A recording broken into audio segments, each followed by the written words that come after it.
interagency task force. 10条优化措 With 施 the 出 adoption 台 of 后 the 各地 10-point 迅速行动 optimization measures, 制定具 localities 体的 acted 落实举措 swiftly to 精准 operationalize the 划定 measures 高风险 by 区 precisely 优化核酸检测 delineating the red 调整隔 zones, 离方式 optimizing 按 NAT 规定 testing, 取 adjusting 消 quarantine 查验 method, 核酸 and 阴性证明 scrapping NAT 取消 negative 健 testing 康码 result 和 and health 行程码等等 digital barcodes requirements. 要按照国家防控措 The 施 national 科 prevention 学精 control 准 measures 抓好 must 落实 be followed 畅通接速急办 scientifically and 渠道 precisely 对群众反 operationalized. 映的急 The 难愁盼 channels for receiving 第一时间 public's complaints must be kept unimpeded 加快推进 in a bid to address the pressing difficulties of the general public at the earliest opportunity. We must accelerate the vaccination of the seniors, 糖尿病 have the health mapping of seniors with cardiovascular diseases, COPD, diabetes, chronic 进行健康 kidney 情况问 diseases, oncology, or 分类 immune 提供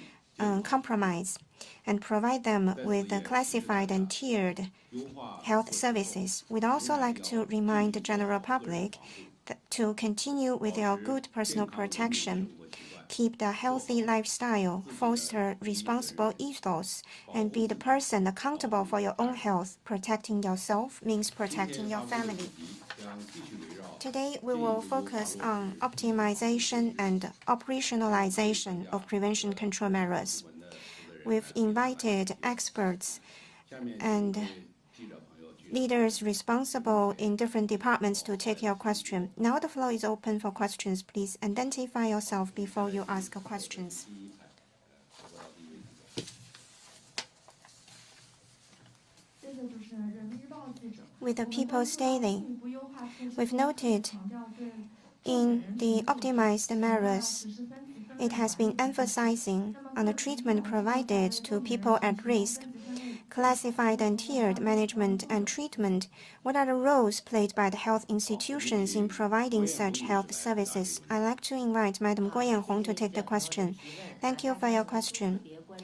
We are all very much interested to learn about the classified and tiered management of coronavirus positive patients. We know Omicron variant transmits rapidly with a strong transmissibility and always in stealth form. But with the evolution of the virus, most of the infected are mild cases or asymptomatic cases. The percentage of severe cases caused by Omicron has been relatively low. To have better coordination and utilization of health resources, our focus is to provide effective treatment to the severe cases and critical cases. That's why we provide tiered and classified treatment for the positive patients. For the mild and asymptomatic cases, without underlying diseases or with stable progression of underlying diseases, people as such can have a home-based quarantine. Today, we've issued guidelines on the care provided to home quarantine COVID-19 positive patients, in which we've provided guiding opinions for the care and management of people on home quarantine. They are advised to have targeted treatment, but we'd like to mention that for asymptomatic cases, no treatment is needed. They only have to conduct self-monitoring. And for those who have a fever or coughs, they need to have targeted treatment. When they are in need, they can contact community health institutions or they can seek medical advice via internet medicine. At the same time, since most of the coronavirus positive patients can have home-based care and treatment, we require health institutions to disseminate information of their hotlines for elderly living in solitude patients with underlying diseases, pregnant women, or patients living on hemodialysis. The health institutions at the grassroots level should set up a list of these special population to provide better services. Hospitals can provide televised medicine and medical services to these people. Health professionals can also visit these patients. We also require health institutions at all levels, in particular community health institutions, to be stocked with medicines and antigen testing reagents to meet the needs of patients on home quarantine. Second, for patients in critical conditions or who are at a risk of developing into critical conditions, they must be admitted into designated hospitals to ensure timely and effective treatment. We require the localities to designate well-conditioned hospitals with a general capacity to be designated hospitals and equip the hospitals with sufficient equipment and professionals to ensure good quality health services. We require these designated hospitals to further improve their treatment capacity so as to provide quality services to the patients. Third, for patients who have underlying diseases and who have come to general hospitals or specialized hospitals to seek medical services for the treatment of their underlying diseases. However, during this process, it is possible that they may be tested positive for coronavirus. We require general hospitals and specialized hospitals to set up buffer zones in the outpatient segment, hospitalized wards, and emergency rooms. In a bid to provide medical services to the patients to deal with their underlying diseases. We like to emphasize in particular, autumn and winter is the season of influenza and respiratory tract infections, and most of these diseases will have a fever as a symptom. Therefore, we require all health institutions, eligible health institutions, to set up fever clinics. Their addresses, hotline information, and service information must be disseminated to facilitate the access of the general public. Fever clinics must be of enough room, equipped with health professionals, and shouldn't be arbitrarily suspended in their services. The diagnosis and treatment work must be stably provided to safeguard the general public's health. Thank you. Next question. 右侧区第2排第3位男记者。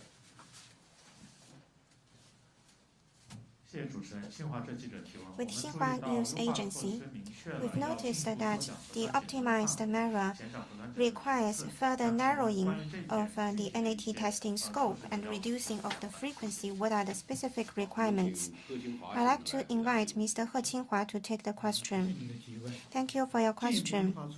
The optimization measures requires further optimization of NAT testing with an emphasis that the NAT testing should be focused on regions and people at higher risk.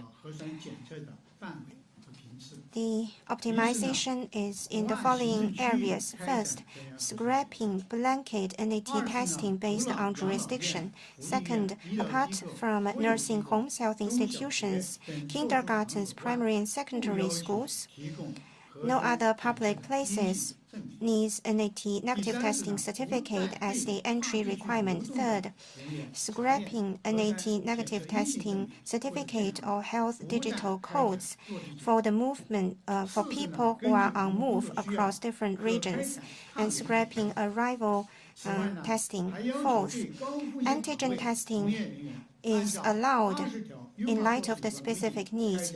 And the fourth, for people working at high risk, NAT testing should also follow the 20-point And these people at high risk refer to people working at the highly risky posts. We've mentioned these on many occasions.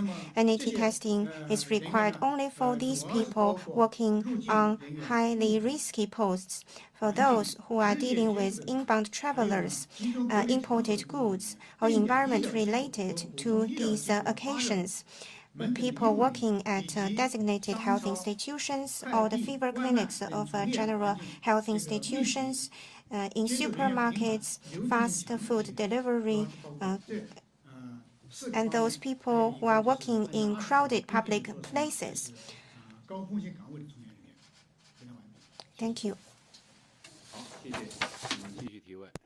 Thank you. Please continue. 请右侧区第2排辅导的第2位女士。谢谢主持人。总台央视新闻新媒体。 Thank you from CCTV 80 New 岁以上 Media. 老年人很多都显 The senior over 80 are usually physically challenged or with multiple chronic diseases. They do not really go to the very crowded places. Why do they still need to be vaccinated, especially for those senior who are incapacitated or semi-incapacitated? What kind of service or convenience can be provided to such senior?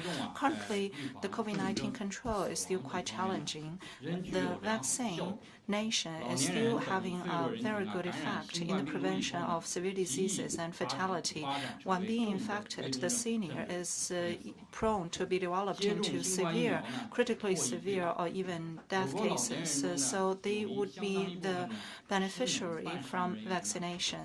Some incapacitated or semi-capacitated senior, indeed, they stay at home for most of the time. However, they might be accompanied by their relatives, or they might be prone to infection when their relatives are visiting them, so leading to the possibility of severe or fatality. So there is a necessity for them to be vaccinated. While taking into consideration that these seniors are usually physically challenged, to provide convenience, we have adopted the previous best practices, for example, to use the mobility vaccination cards and to have a special senior vaccination track and green track designated to the seniors, while at the same time we have also choose some experienced medical staff to form some special task forces so that they would be able to provide door-to-door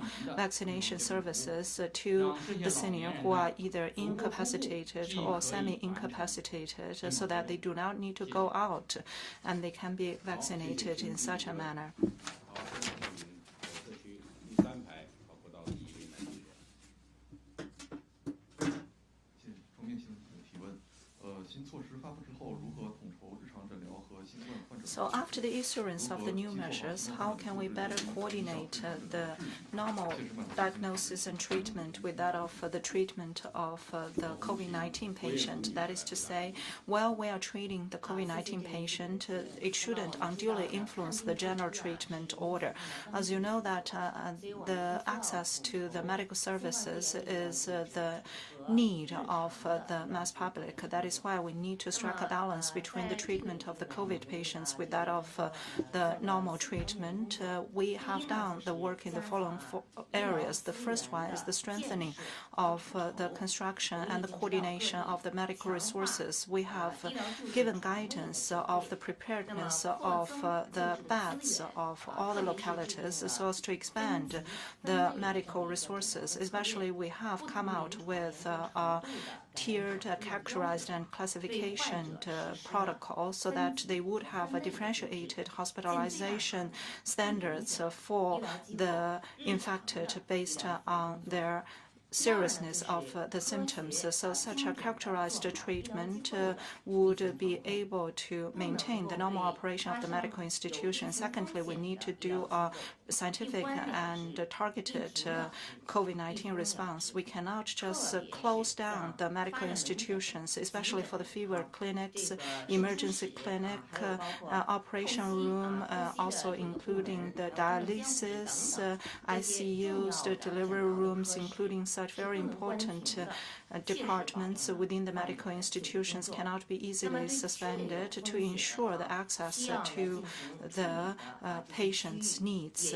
And especially for those areas which might be infected by the pandemic, such a fast lockdown and fast lifting approach shall be adopted to resume to the normal operation. And thirdly, we need to strengthen the openness of the information and the communication of the information. For example, the operation status of the medical institutions should be communicated to the public on a timely manner, including the telephone and the official website should be released on a timely manner to enable the mass public to gain access to such information. Fourthly, we need to implement a ledger-based management, especially for those risk areas, for example, senior with underlying diseases, pregnant women, and those patients which needs the hemodialysis to have their files to be kept so as to maintain that such access to their medical needs should be kept unobstructed. And we would also require the medical institutions to strictly implement the first diagnosis accountability system and the clinical and severe care mechanism. There is no reason to refuse to accept the patients, while at the same time we shall give the full play to the telemedics so that to make sure that the pre-hospitalization first aid resources can be expanded to make sure that the 120 hotline and other channels are unobstructed and it is always available to the mass public. 谢谢发言人。下面公益导报记者提问。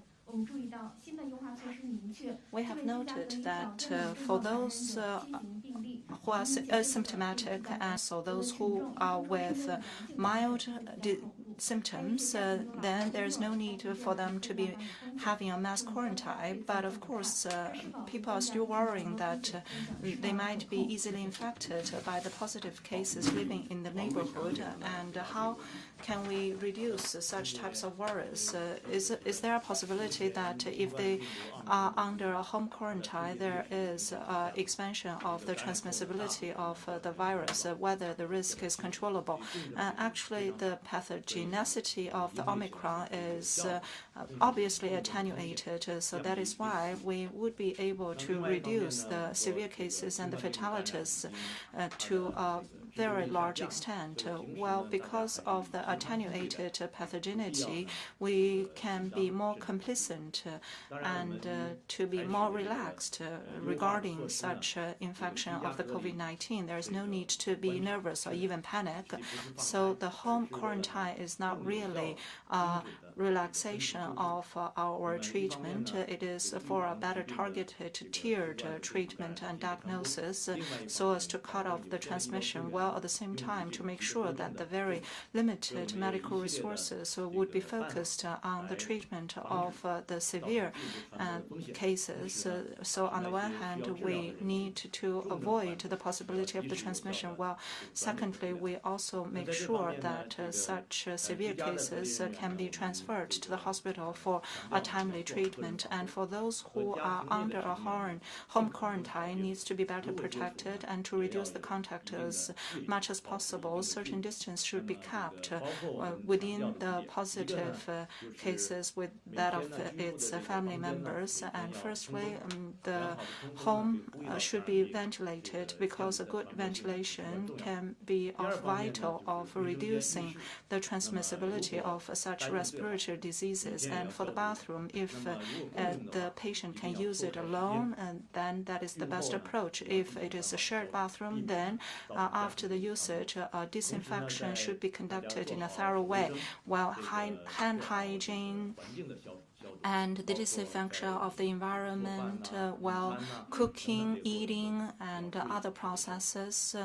Hand hygiene should be observed at all times, and while sneezing or coughing, tissue should be used to cover the mouth and nose, and it should be disposed to the dustbin can with a lift so as to reduce the possibility for further transmission. And the used tissue masks should be kept in a separate dustbin can, and then it should be transferred in other places, and it should be removed. And the personal items should also be separated from those of the family members, because the personal items also carry the risk of transmission. All in all, through a series of personal protection measures and some physical isolations to reduce the possibility of transmission. 请右侧区第一排靠过道第一位记者。谢谢主持人，中央广播电视总台财经节目中心记者提问。 Within the financial channel of CRN, the latest requirement optimization measures require us to scientifically and precisely delineate the red zones and scrap the provisional lockdown. Does it mean that even the buildings or the units with a positive testing result in mixed sample tube don't need lockdown? Thank you for your question. If the positive testing result in the mixed sample tube is identified, the competent department will give notification to the testing personnel to implement the quarantine measures where the situation is identified. So for people who are living in the same building or unit with the person whose NAT testing result has been positive in the mixed sample tube, doesn't have to be put on lockdown. And then there will be the double check. If the result is negative, then the lockdown must be removed. If the double check result is positive, then the quarantine management measures will be further implemented with a follow-on epidemiological survey and risk analysis. 谢谢中国青年报记者提问。除养老院、福利 With 院、 the 医疗 China 机构、 Youth 社 Daily 中小学等特殊场所以外，不再要求提供核酸阴性证明跟健康码。请问这个 Apart from the nursing homes, the orphanage, health institutions, kindergartens, primary schools, and secondary schools, other public places do not require NAT negative testing certificate or health digital barcodes. What are other special venues? What are the considerations of providing the results? Mr. He Qinghua is taking the question. Thank you for your question. With a substantial reduction of pathogenicity of Omicron, there is a high risk of senior citizens and those with underlying diseases developing to severe cases, in particular those living in nursing homes or orphanage, and also in crowded public places such as health institutions, kindergartens, primary and secondary school students. Once there is any source of infection, it can easily trigger cluster cases. That's why we require such places ask for NAT testing results for the entry. And for those who are moving across different regions, taking public transportation vehicles, they don't need to show NAT testing result or go through arrival test for their entry or mobility, but they are advised to have good personal protection, including the mask mandate, and avoid social crowding.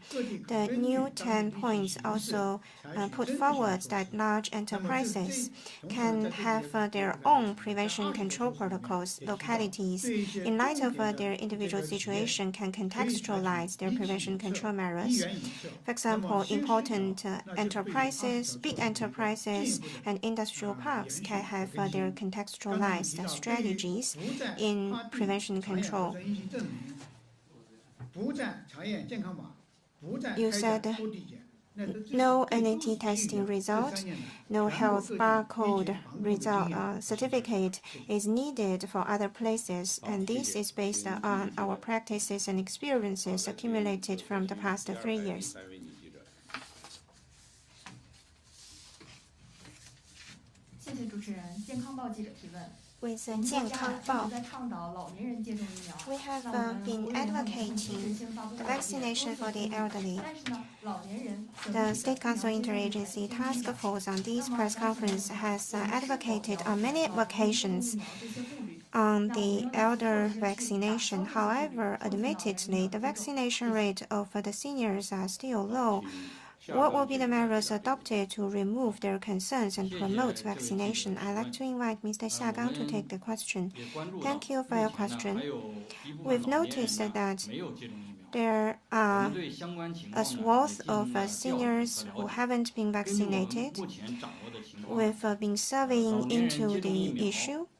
Based on the situation available to us, there are major 3 concerns of the senior citizens. First, fear of vaccination, since most of the elderly have underlying diseases.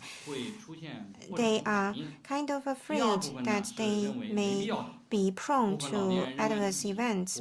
Second, elderly think they don't have a large sphere of mobility.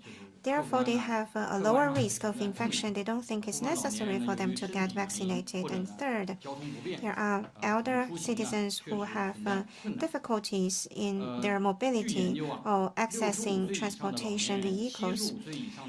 According to research results, senior citizens over 65, 75, and 85 years old, compared with the younger population group, the severe case risk is 5-fold, 7-fold, 9-fold respectively, and the risk for fatality is 90-fold, 220-fold, and 570-fold respectively when compared with younger population. For the elderly above 80 years old, without a single dose of vaccination, his fatality rate is 14.7%. With 1 dose of vaccination, the fatality risk is reduced to 7.16%. With 3 doses of vaccination, the fatality risk is reduced to 1.5%. So, compared with the no vaccination, those with 3 doses of vaccination, fatality risk has seen a decrease of 9.3 folds.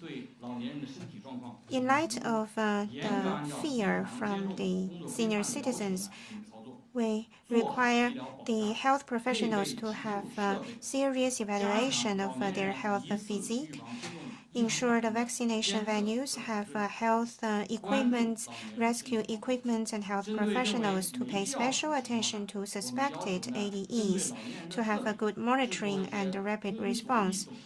We provide infographics to the elder citizens to educate them on the necessity, safety, and efficacy of vaccines. We should mobilize the entire society to mobilize the elder citizens to be vaccinated in light of the specific difficulties.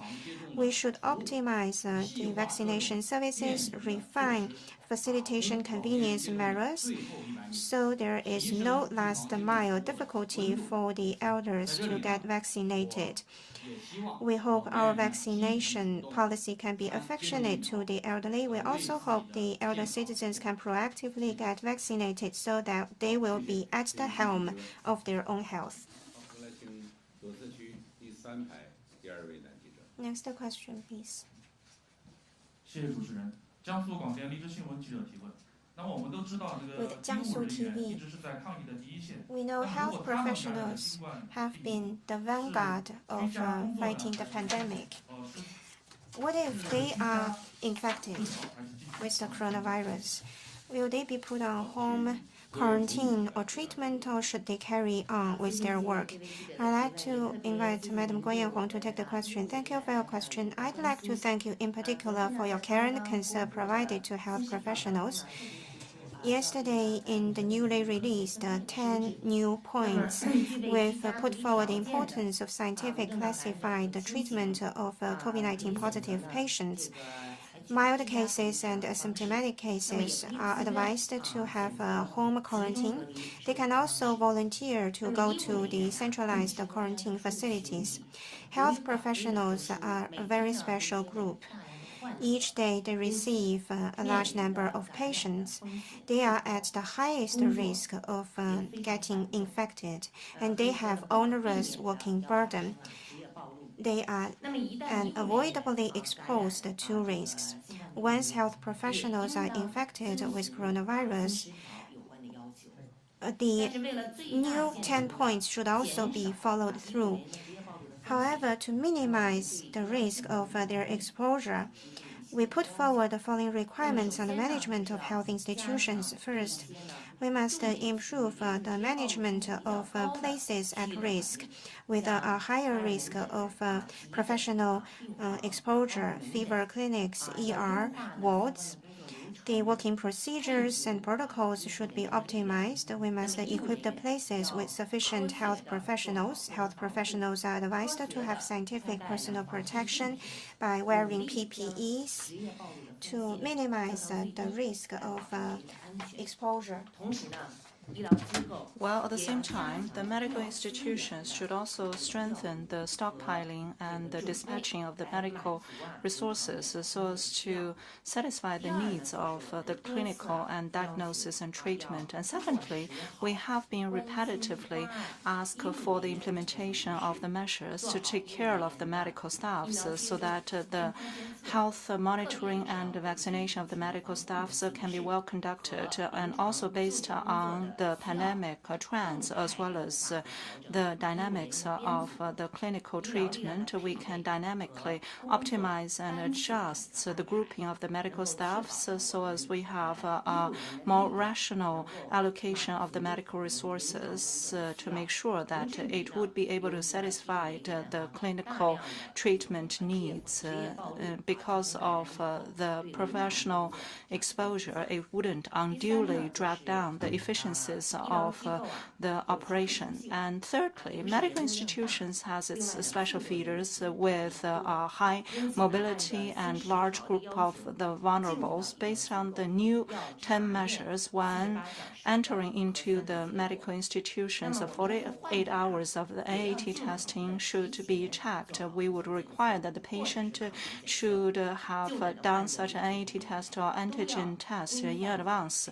All those patients and those accompanying the patients should wear the masks in a proper way, and the treatment is always the priority, and the scientific protective measures should be conducted to make sure that the treatment and diagnosis for the patient can be conducted in an orderly manner.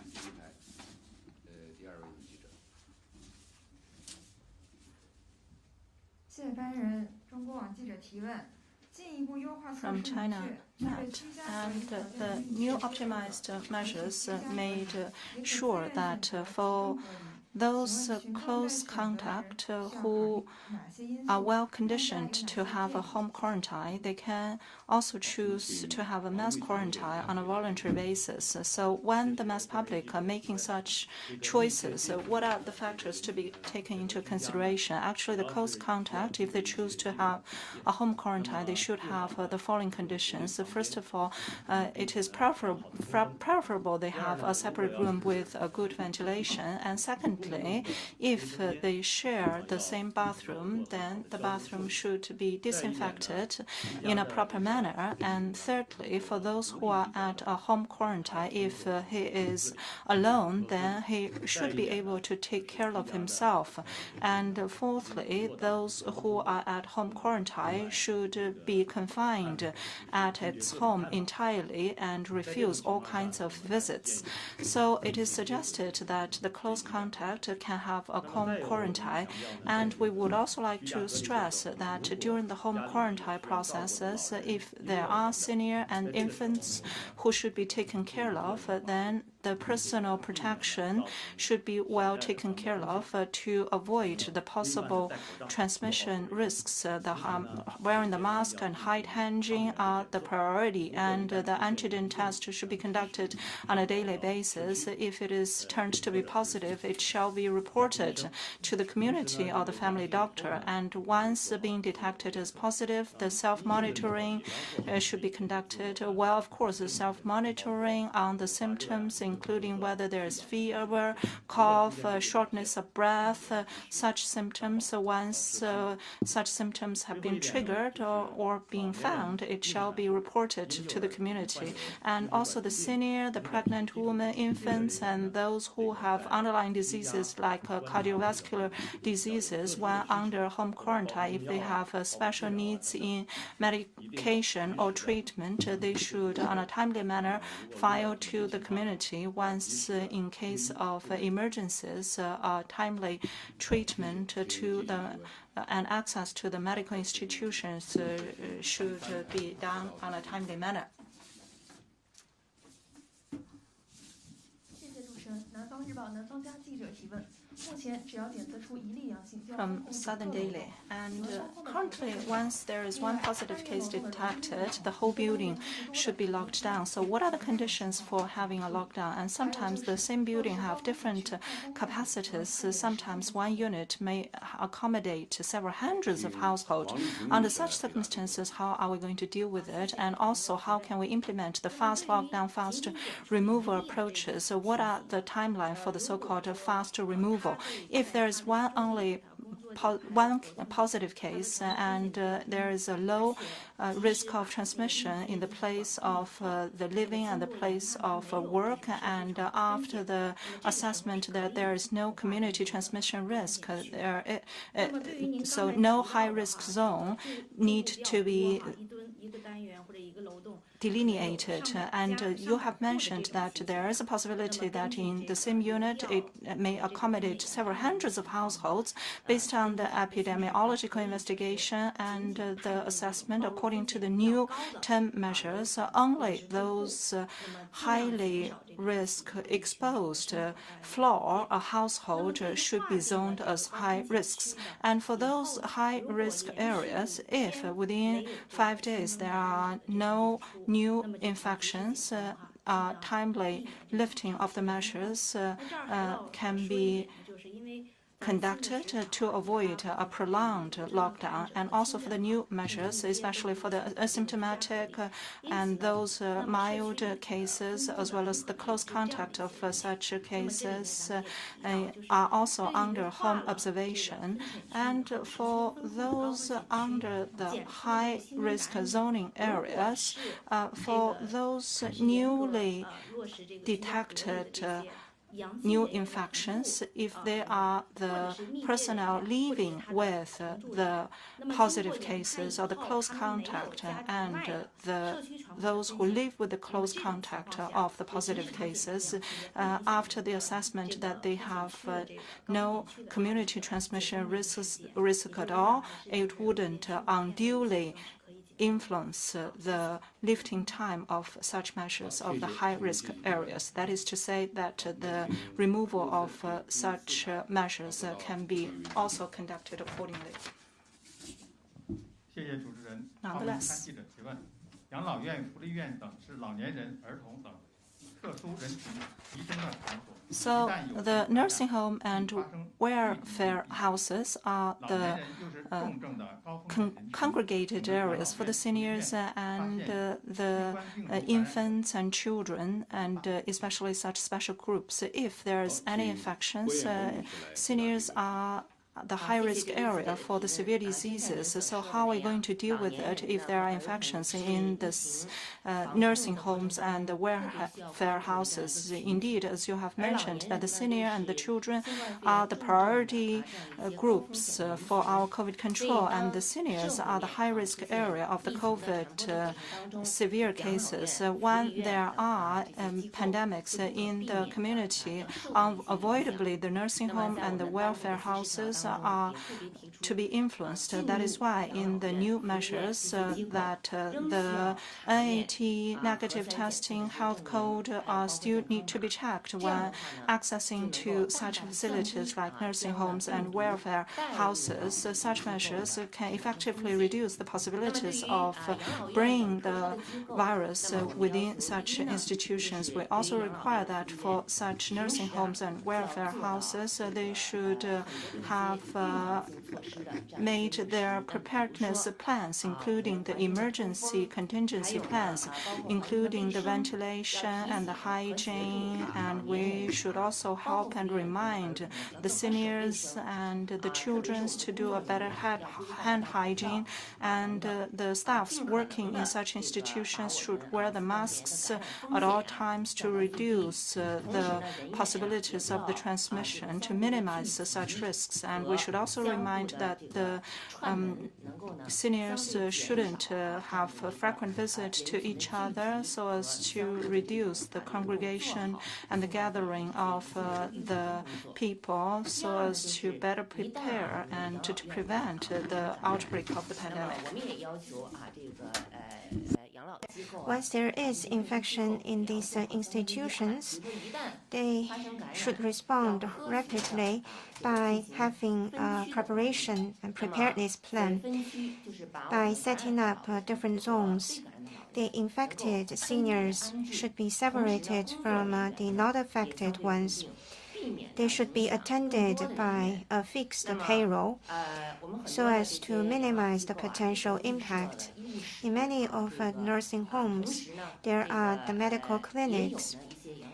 In some nursing homes, they are also in affiliation with health institutions. There should be evaluation over the infected seniors.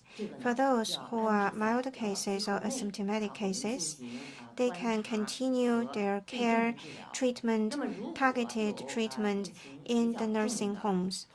And for the senior citizens who are in critical stages with a combination of underlying diseases, they should be transferred to hospitals for further treatment.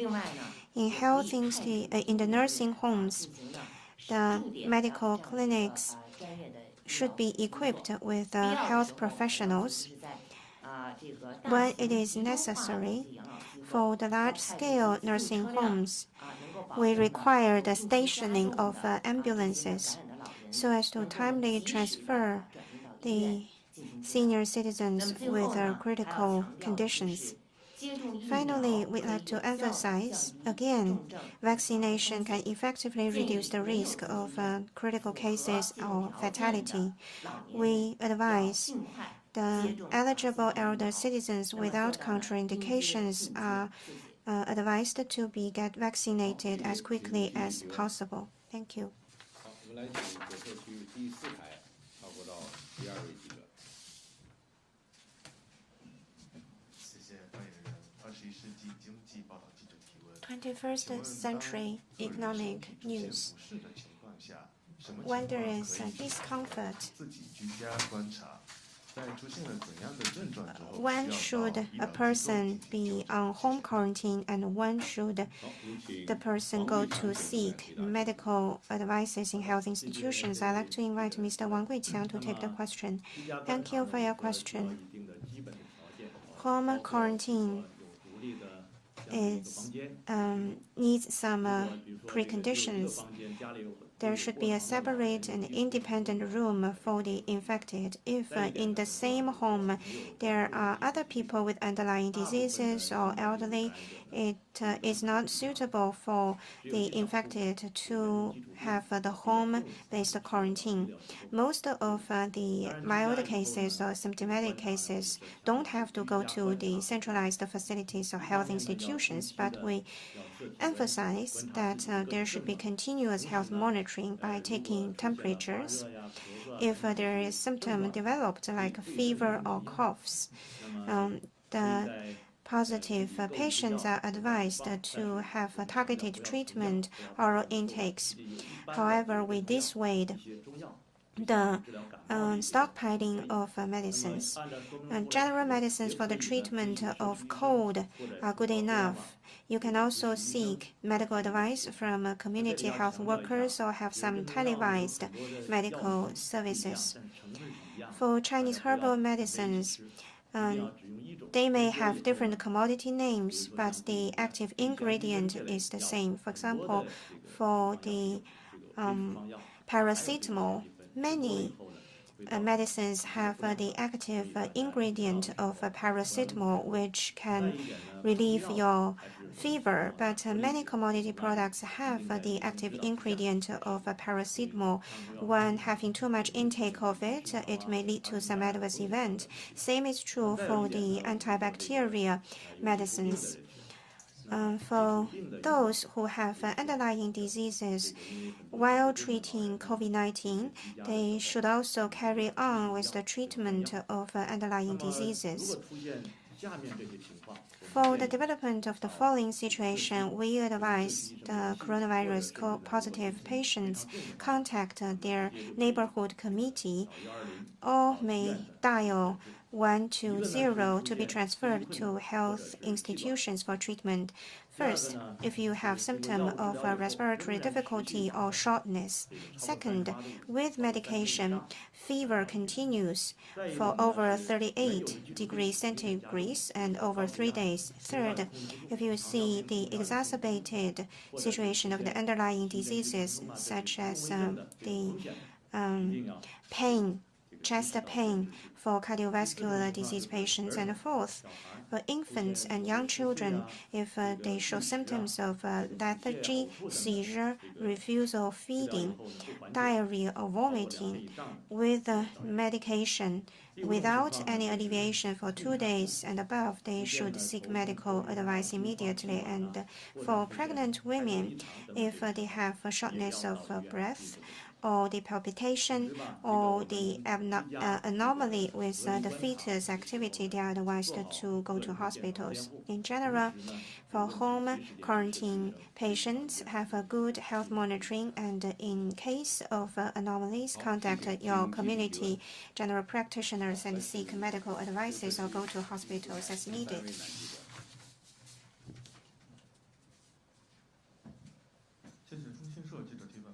With CNS, we've noticed that previously some localities have adopted physical fencing, metal sheeting, and other hardcore quarantine. There have been a lot of complaints from the constituents.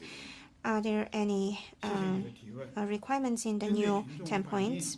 Thank you for your question. In light of the hardcore quarantine complained by the general public in the new 10 points, we forbid the blockade of firefighting exit, the door of the unit or the community to ensure the general public can seek medical services and can have emergency evacuation as needed. Hardcore quarantine is not precise prevention in any sense. Rather, it is dereliction of duty and neglecting the life and property and safety of the general public. For those places which do have the need to be put on lockdown, the party, committee, and the government of the place must have a clear knowledge of each and every in the lockdown place. Who are the elderly, the pregnant, the disabled, the patients suffering from chronic diseases. More importantly, we must provide sufficient services to the people put on lockdowns. Their daily necessities, their livelihood, medical services must be met. We must provide affectionate services and care to those who are on lockdown. While we put them on lockdown, we must deliver services to them, ensure their livelihood, medical needs are satisfied. The community must be paired up with health institutions to provide services to the elderly living in solitude, the minors, the pregnant, the disabled, people with chronic diseases, provide psychological cycling to people on lockdown patients and frontline workers, open psychological assistance hotlines to provide psychological psychological support. Once there is anyone detected with mental health problems, they must be timely transferred. Education must be provided to the general public to win their support so that we can consolidate the social fabric of defense.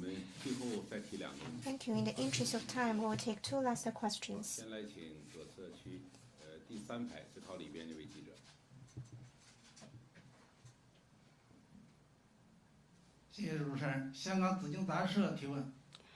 With Hong Kong Magazine, we see adoption of the new 10 points for institutions and venues with a bigger density of the elderly, like nursing homes. What will be the facilitation measures to provide vaccination to the elderly? Mr. Xia Gang is taking the question. In nursing homes, we see a big density of the senior. It is also a focus of our service for vaccination. The working protocol on improving vaccination for the elderly, issued by the General Office of the Interagency Task Force, stipulates that we must improve the vaccination for places for the elderly, including nursing homes, universities, activity centers, recreational places for the elderly. Shortly before, localities are working closely with each other to adopt multi-pronged measures in these key places and promoted the orderly vaccination of the elderly by setting up temporary vaccination booths and mobile vaccination vehicles, set up dedicated vaccination services, or providing the elderly with faster tracks. Going ahead, we'll continue with these good practices and taking stock of our experiences to continuously improve facilitation convenience measures so as to maximize the benefits of vaccination for the elderly. 谢谢。最后一个问题。好，来请左侧区第2排第2位记者。谢谢。每日经济新闻记者。 From Daily Economic Daily. 从业人员和高风险区人员。 For those high-risk position personnel and the high-risk zoning personnel, we need to conduct a test according to the regulation. Can you please give us an explanation? What does it mean by high-risk positions? And specifically, what are the so-called relevant regulations?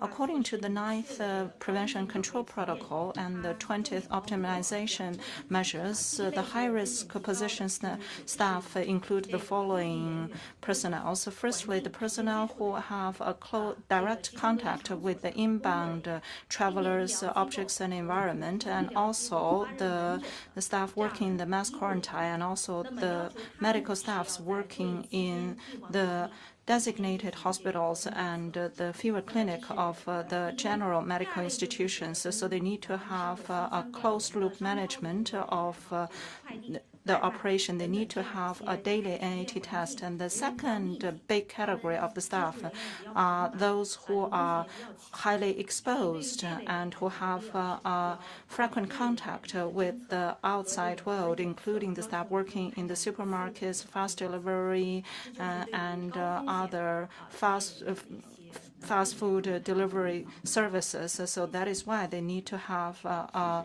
NAT test twice a week. And for today's press conference, several experts have given you the introduction of the optimized measures, and we will hold press conferences in the following days. I would like to declare the conclusion of today's press conference.